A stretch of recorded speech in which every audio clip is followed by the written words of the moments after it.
So yeah, I mean, we've been talking about problems that need to be solved and issues that are out there, which of course then brings us to how do we go about solving all of these things, and how do we create policies, or how do we get help from governments? So Anir, I'm going to turn to you for this. Help us. You advise heads of state, large quasi-government agencies. What is your advice to us and probably the governments that we work with on how can we support grassroots movements more? How do we mainstream the inclusion of universal human values? Over to you, Anand. Thank you. Can you hear me? Yes, yes, we can. Great. Thank you. So after Sean put that challenge to us, the sword, the invisible sword, I guess the only solution we have is to build a time machine. So we have to get our act together and build that time machine, I suppose. Let me tell you a story from, I think it was 2 years ago. We had a group of education traditionalists and education disruptors at the Prime Minister's office in Bangladesh in 2 rooms. And they were given 2 questions. The first question was, what is the future of learning? And the second question was, what is the future of education? So they were asked to draw pictures. They were not allowed to write down on text, in text actually. They were in groups, different groups in these 2 different rooms, and they had to draw pictures. And the traditionalists drew the picture of future of learning as something that's open, without boundaries, without walls. The disruptors obviously do that thing, right? Obviously, I mean, most of the people in this list, I was looking at many names that I know, at least from Bangladesh. I see Azwa, I see Rakib, I see Morshed Bhai. They are, despite the age, regardless of age, they are disruptors. So the disruptors group obviously drew the same picture. Boundaryless, no school walls. When the second question was given, so what is the future of education? The disruptor group drew almost similar things. So again, boundaryless. So the future of education and the future of learning to the disruptor group seemed similar. Obviously, they probably had a bit more wall, a bit more of the policy kind of thing, curriculum, textbooks, and all of that. But it was more or less the same for the disruptor group. The traditionalist group, just guess what they drew. Each group in the traditionalist room drew a school. So they drew a building with walls and textbooks and teachers at the front of the classroom, basically being sage on the stage, right? They're not guiding, they're just basically prescribing. So this is what we're dealing with. So Sean has given us a challenge of fast forwarding to 2050, but how do we actually, when we deal with traditionalists, who are the ones who are actually making decisions within government, within the large NGOs that run probably thousands of schools in our country. So they're the ones making decisions because that's all they know.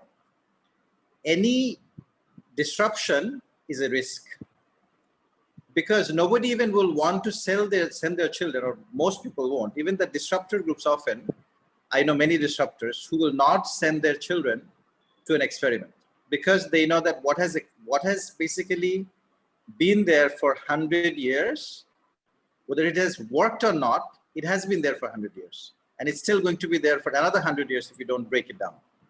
Right? So that's what we're dealing with.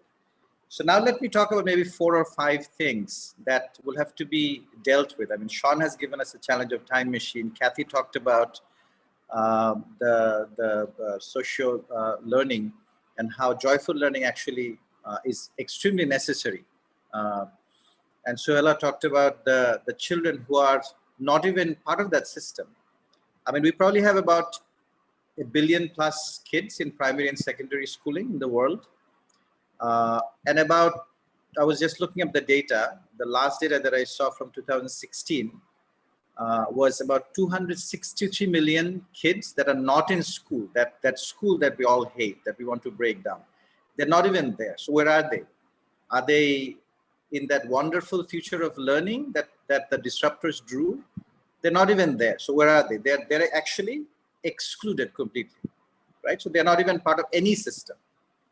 They learn what they learn by experiencing as they earn an income. So that's how they learn. So they learn from society. They learn from media, perhaps. They learn from families and neighbors and all of that. So I'll talk about maybe 4 or 5 things very quickly. First thing is curriculum. So obviously, when Project Rangit has specific curriculum that actually will disrupt the way we teach in schools. It uses specific material, it uses a specific approach, and it is going to take us to that future that Sean talked about. But how do we scale up from the pilots that Project Rangit did in Bangladesh? We did a pilot within government with about 30 or so teachers, maybe about 10 teacher trainers and education administrators, so about 40 people. We have about 1 million teachers in Bangladesh. We have about 50 million kids in primary, secondary, and tertiary. So think about the scale that we have to, just in Bangladesh, one small country, maybe large population, but one small country. And when we have to do this for 1 billion kids, what do we do? So the scale is important. So when we're thinking about systemic change, transformation, and the time machine, we can't just have 30 people on a time machine and have them transport to the future. We have to take billions of people, right? So I think that's the scale that we have to address. So curriculum, what should the curriculum look like? What does curriculum mean when we don't have schools, buildings, when we don't have walls and boundaries? What does that curriculum look like? Who actually writes that? Do we have that mind today to write that curriculum? Do we want our children to go to that new curriculum experiment? And those are things that we have to all answer. I will actually raise probably more questions and then provide answers. The second thing is materials, right? So we need some materials. With textbooks, let's say we throw out textbooks because they are obsolete. Paper is no longer the material of 21st century. It's all digital, it's all gadgets, it's all ether sort of giving us knowledge, and maybe in 10 years we'll have maybe some kind of a flash drive, or maybe we'll have telepathy teaching us in some sense, maybe. I don't know, but still we'll have some materials. Today it's textbooks. So for the billion kids, it's really textbooks. What COVID has taught us is that there may be alternatives to textbooks to some extent, but it is not an effective alternative yet. So in Bangladesh, we tried to take education online, reaching maybe 15% of the kids effectively. We say it's much more than that, but really it hasn't been more than 15%. We've taken a large part of our material to TV. We basically repurposed our Parliament TV into education TV. And we took a lot of material there, but maybe reached about 50% of the kids. 50% not reached, and even the 50% that we reached were not effectively taught, because you can't really learn from TV because you get impatient. You basically get up and walk away. So what should the materials look like? Textbooks and non-textbooks. The third thing is, what should teachers look like? We have an experimental school in Bangladesh called Nalanda. It's actually from an ancient university in the Indian subcontinent that actually taught in a Socratic method. So it tries to do that for kids. But the teachers are the most difficult part of that whole experiment, because teachers have gone through maybe 16 to 18 years of traditional schooling. And for them to unlearn all of that and do Socratic method of teaching in an experimental school is extremely hard. And we're talking about maybe 30 teachers in that school. That school has been in existence for about 15 plus years. And the promise that this would actually replicate throughout Bangladesh has not been fulfilled. So basically what that means is it's extremely difficult to use that kind of an approach, and an inclusive approach, and basically have the learning be driven by kids, be driven by learners is a very difficult task. So to have the learner-driven learning, so learning to learn, as Kathy talked about, we need a different mindset of teachers, different skill set of teachers. And we have to develop that. As I said, in Bangladesh, we have about 1 million teachers. So we have to prepare these million teachers in an effective way within a short amount of time uh, for them to do this, for them to actually teach in a very different way, guide the learners, not prescribe and not actually lecture. Then education administrators who actually make the decisions, who actually keep the system together. So who should they be? They're the traditionalists, right? So how do we actually change their mindset? What can we provide as incentives so that they make the change? And lastly, policy.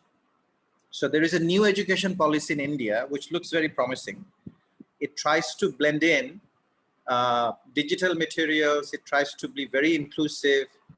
It just came out, I think, 2 months ago. So the impact of it is still to be seen. We're excited by it.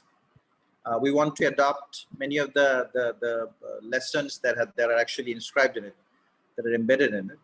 And hopefully we will actually come up with a new policy in Bangladesh in the next 6 months. We have started the process. The last education policy, the only education policy in Bangladesh after 40 years of independence happened in 2010. And as we look at the 50th independence, the year of independence next year, we are hoping to do the next one. So the time machine hopefully will be actually included in that policy. So the 5 things: curriculum, materials, teachers, education administrators, and then policy will have to be ready for that time machine. So I just wanted to give you, I'm sorry that I was not able to provide any answers, but I wanted to just bring to you the current mindset of what a school should look like and what it should not look like and how to make that transformation. And the scale of that transformation, that's something that we have to be aware of as we jump into that time machine. If you have a larger time machine, maybe it is possible. Thank you.